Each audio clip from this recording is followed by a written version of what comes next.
Hi అండి, అందరికీ హనుమాన్ జయంతి శుభాకాంక్షలు అండి. అలాగే శనివారం అంత భక్తి పరవశమా ఓ కంఠమమ్ము గనుమా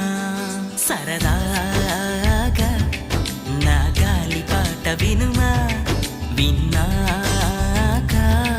బదులిచ్చి ఆదుకొనుమా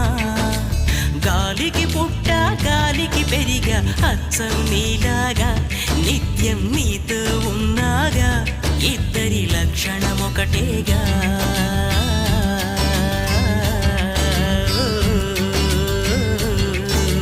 రామ రామ రఘురామ